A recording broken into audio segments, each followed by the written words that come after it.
నమస్కారం ప్రజలారా. నిన్నటి రోజున స్టీల్ ప్లాంట్కు శంకుస్థాపన చేసినారు.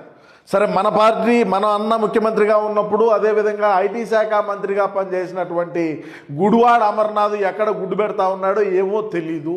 సరే, నిన్న వచ్చింది చంద్రబాబు నాయుడు గారి అఫీషియల్ ట్విట్టర్లో పోస్ట్ పెట్టినాడు. సరే, దానికి సంబంధించి మన గుడివాడ అమర్నాథ్ కోడిగుడ్డు మంత్రి గారు ఆయన దానికి మాజీ మంత్రి, మళ్ళా మంత్రి అంటే నన్నే అడమింగారు మాజీ మంత్రి ఆయన పెట్టినటువంటి రిప్లై ఏందనేది చూద్దాం. మరోవైపు అదే సమయంలో నక్కపల్లిలో బల్క్ డ్రగ్ పార్కును మా హయాంలో సాధించాం. దేశంలో అన్ని రాష్ట్రాలు పోటీ పడినా హిమాచల్ ప్రదేశ్, గుజరాత్, ఏపీకి మాత్రమే ఈ అవకాశం దక్కింది. కేంద్ర ప్రభుత్వం నిధులతో కూడా కేటాయించింది. దాన్ని మీ ప్రభుత్వం పూర్తిగా నీరుగార్చింది.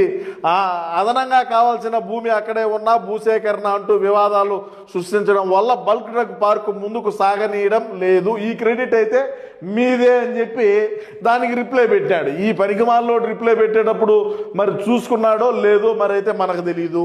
మన వైసీపీ పార్టీ అఫీషియల్ హ్యాండిల్లో ఏమున్నదో చూడండి ఒకసారి.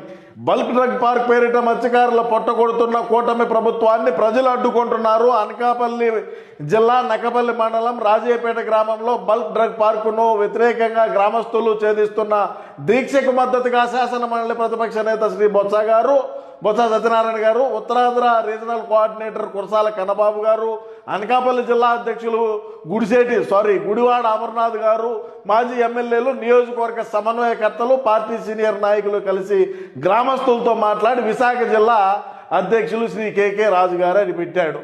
ఇది చూడండి.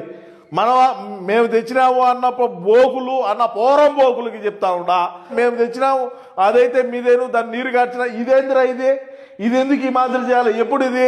అక్టోబరు 22, 2025. మరి ఈ కథలేంది? ఈ వ్యవహారాలు ఏంది? రాష్ట్రం ఎక్కడ, ఏ ప్రాంతం కూడా ఉత్తరాంధ్ర కాదు, సీమ కాదు, ఎక్కడా కూడా అభివృద్ధి, కోస్తాంధ్ర కాదు, ఏడా కూడా అభివృద్ధి జరగకూడదు. మనం అధికారంలో ఉన్నప్పుడు ఏం పెరిగి కట్టలు కట్టింది లేకపోగా కూటమి ప్రభుత్వం ఏదైతే రాష్ట్ర ఆదాయం పెంచాలని, రాష్ట్రంలో ఉండేటువంటి యువతకు ఉద్యోగ అవకాశాలు కల్పించాలని, రాష్ట్రాన్ని ముందుకు తీసుకొని పోవాలని, రాజధాని పనులు వేగంగా జరగాలని, పోలవరం పూర్తి కావాలని, రాష్ట్రంలో సంక్షేమం అందియాలని, రాష్ట్రంలో అభివృద్ధి చేయాలని పరుగులు తీసి ముందుకు తీసుకొని పోతా ఉంటే ఈ విధంగా అడ్డుకునేటువంటి ప్రయత్నాలు. మళ్ళా దీనికి సంబంధించి మళ్ళా ఏ సిగ్గు మానవు లేకుండా నిన్న మళ్ళా ఒక పోస్టు పెట్టడం ఏమి సంకేతం? ఏమి చేసినావు? ఉత్తరాంధ్రకు కానీ, సీమాంధ్రకు కానీ, కోస్తాకు కానీ, ఎక్కడైనా మా రాయలసీమకు మరి ఉత్తరాంధ్రకు కావచ్చు, అదేవిధంగా కోస్తా మీ ఎక్కడైనా సరే అభివృద్ధి చేసిన